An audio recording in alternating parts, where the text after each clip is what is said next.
Hi there, welcome to your weekly werewolf report in this the year of the werewolf. How you doing? We had a short hiatus because 4-day weeks that start with the Monday off always completely mess me up. And it was the last week of school for my kids. It was a mess. But we're back this week and I've got stuff to talk about. First of all, with the book. Now this one's complicated because here's the thing. I liked the book. I liked the story. I liked the scenario in which the story takes place. It was one I'd never seen before. It relied on a lot of traditional tropes, but for a werewolf book, I liked it. Now, I'm not naming it because I don't want to name and shame. The author, this is a first outing for this author, as far as I could tell. And again, I like the story. If this author releases another book that I'm interested in, I'm definitely going to buy it. My problem is with the publisher. And again, not going to name and shame because I have no real beef with this publisher. They're a small press and they put out a lot of interesting looking stuff. I don't actually think this is the first book of theirs that I have. It might be the first one that I've read, but here's the thing. This book was not edited at all. And if it was, shame, okay? This is one of my pet peeves because here's the thing. As authors, we don't make a lot of money. We don't hardly make any money writing and selling books, especially on the indie scene and in the small press. It's the rare outlier that breaks out. Other genres tend to do well, but horror, no, we're paupers over here. But we have to think about the money that the readers spend as well. And I have a problem with just taking a story and putting it out fast without editing it, without making sure you're putting out the best this product can be for the buyer. And I've mentioned before, I try to take off my writer hat when I'm reading. But this one kind of couldn't be helped because this author has a boogeyman word. And we all have them. This is not judgment. There are just some words that no matter what, no matter how many times we look it up, no matter how many times we study it, we spell the word wrong.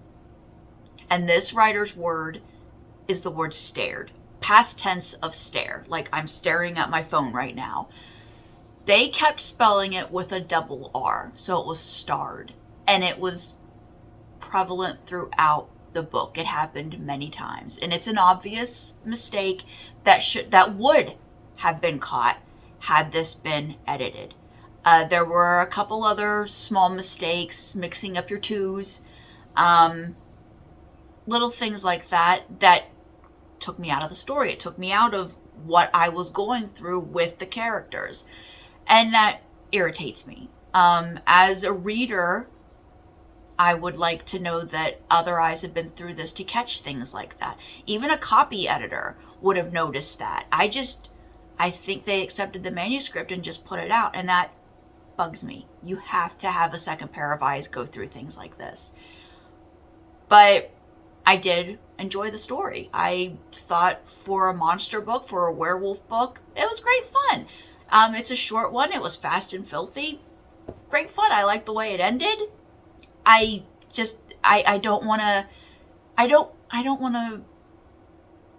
because this is a first time author, I know I've been doing this for almost a decade. My first book came out in 2014, so we're at 9 years now. I have no interest in shaming another author. I have no interest, and I don't think the shame lies with the author in this case. I think the shame lies with the press who didn't edit this. And I just don't want to embarrass anybody. I don't want to put a smear on this very hopeful first venture. But if you follow me on Goodreads, you'll see the one I recently finished. If you want to check it out, like I said, I like the story. It's just I kept getting pulled out of it by these very easily identifiable mistakes. And that's a shame. That is a shame. And you run into it sometimes when you read horror, small press horror. I want to support fellow indie writers, and I'm happy to do so. Like I said, I'm not put off from either the press or the author at this point. But I don't like to see this. You got to make sure you're putting up the best product you can, even when working with small budgets. Rant over, off my soapbox. If you want to see what book I'm talking about, because I would recommend it if it weren't for this. Like, if a friend asked me, what did you think of this book? I saw you read it. I would say, maybe don't spend your money on it until they do a second version where they actually edited it. And that's a shame. But movies. The movies were good this week, you guys. I enjoyed both of them. They were very different. They're both Happy Accident. They're both from the UK. I didn't mean for it to happen that way. The first one is a movie called Wolf Garden, and it's just now come out on streaming services. Just, I think this week or last week. Brand new. And this was one I've been looking forward to. It was on my to watch list, knew it was coming, and I really liked this movie. It's a slow burn movie. It's a what's going on here movie. It's more of a mystery and a psychological kind of movie, more so than a monster movie. We do eventually see a monster, and no problems there with the makeup. Low budget. We're getting we don't get the big transformation scene because those are expensive, but we do get a pretty good look at the monster. But I liked the movie. I was into it. I wasn't on my phone scrolling because I was bored. I was watching it. I was into it. And I totally recommend it. Wolf Garden just came out 2023. What the movie is about is there's a lot of time skipping in this. There's a lot of back and forth in time, back and forth in time. You don't know if there's memories that he's reliving or if it's trauma. You guess pretty early on what's going on. But look, I know that offends some people when you can guess the mystery early on, but I don't think that's a flaw. This is more sophisticated than like Scooby-Doo, but you also don't need to be a Mensa candidate to watch it. And I don't agree with reviewers who think you should be, white knuckling it until the end. It's not like that. You can guess pretty early on what's going on. They give you enough clues, but it's still an interesting watch because it's so strange the way they deliver this story with the back and forth timeline. And this man, he's traumatized, he's haunted, and he's trying to come to terms with something. Well, actually, he's not trying to come to terms with something. He's full on avoiding it, which is why he's so haunted. And when he finally does come to terms with it, that's our showdown at the end. And I thought it was very interesting. I thought it was fresh. Something that this movie does that I really like, because it's a tip of the hat to predecessors, it has the damned dead, where the victims of the werewolf are. And I'm giving you a slight spoiler by confirming there's a werewolf. I don't think I'm ruining it, but it is a slight spoiler. But the damned dead, like in An American Werewolf in London and Paris, where they died in a natural death and they walk the earth in limbo until the bloodline is severed. That happens in this, and I always like to see it. Something else, and it happens in both of these movies, because I was thinking about it when I saw it last night. I complain a lot about overused tropes.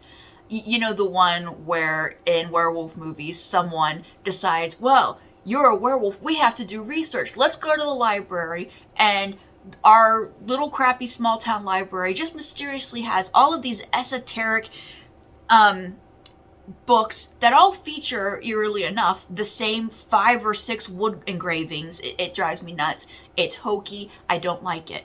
Now, having said that, I love when werewolf movies do just the really obvious ham-fisted shots of the full moon, where it's just, ooh, it's getting spooky up here. There's the full moon. Look at it. Look at it. I understand why some people would roll their eyes at it, but I have to tell you, I love it.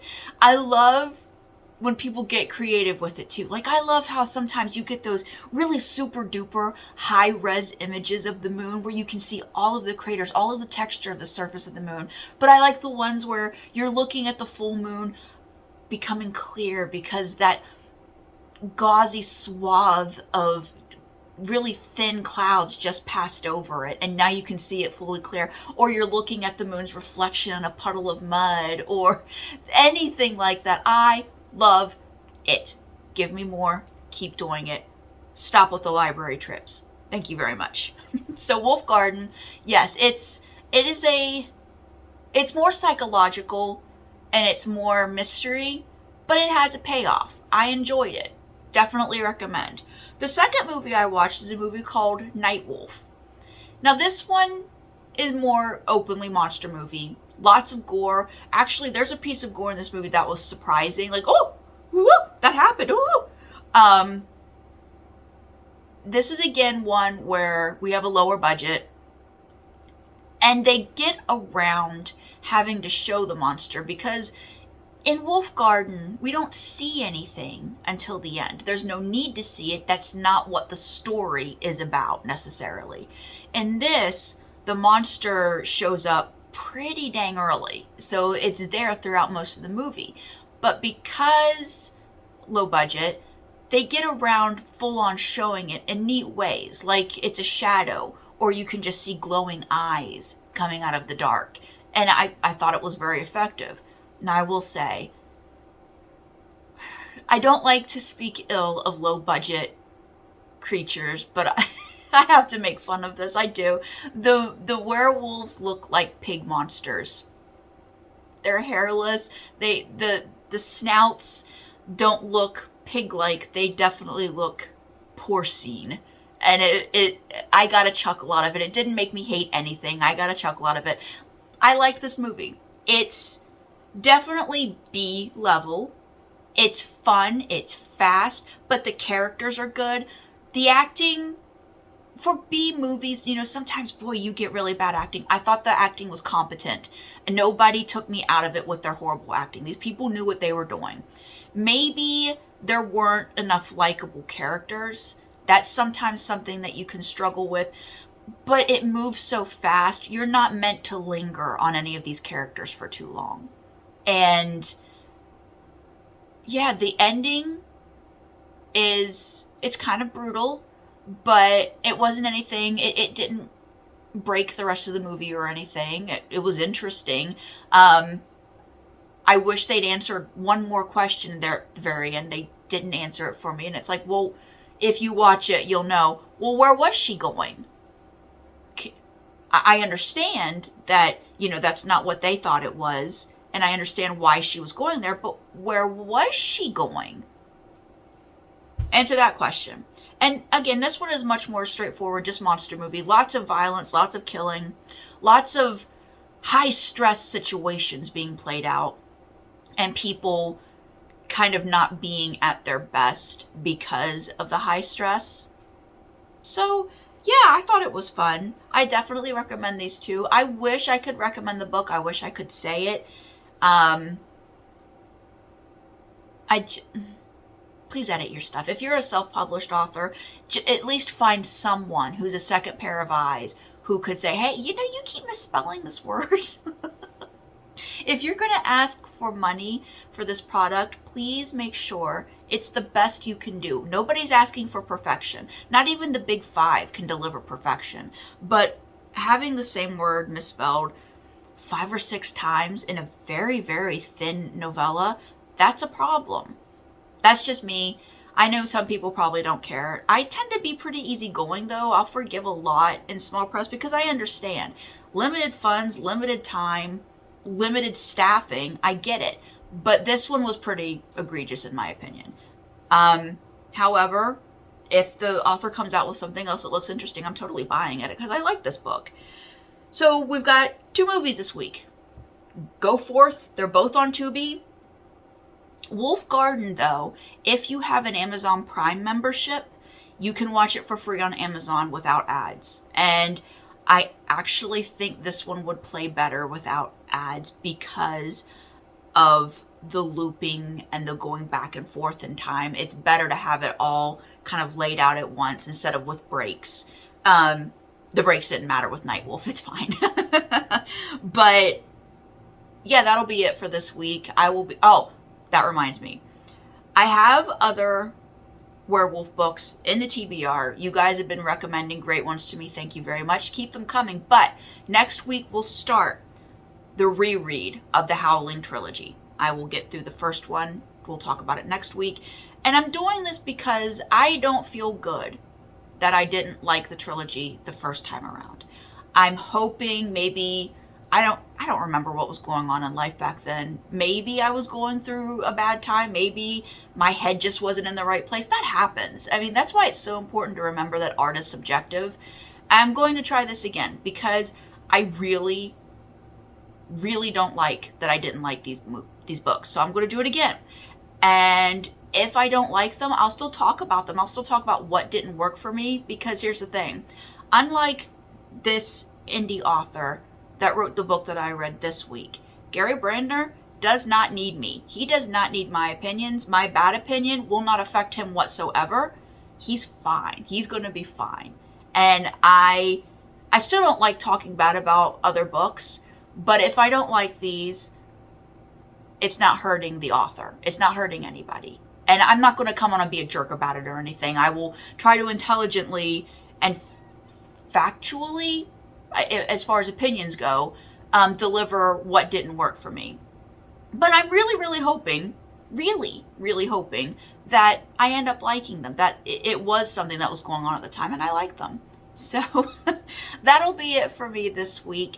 Thank you for always coming to these. Thank you so much to everybody who comments and recommends books, because I'm learning stuff too, and I am enjoying the hell out of finding new werewolf stuff, because it's been a lot of the same stuff over and over and over again throughout the years. And I'm not all of these movies that I'm recommending to you, I wouldn't necessarily rewatch all of them, but there are a few that I would. There are a few that I would include into my yearly rotation. When September starts, that's when spooky season really starts around here. I'm usually decorating for Halloween.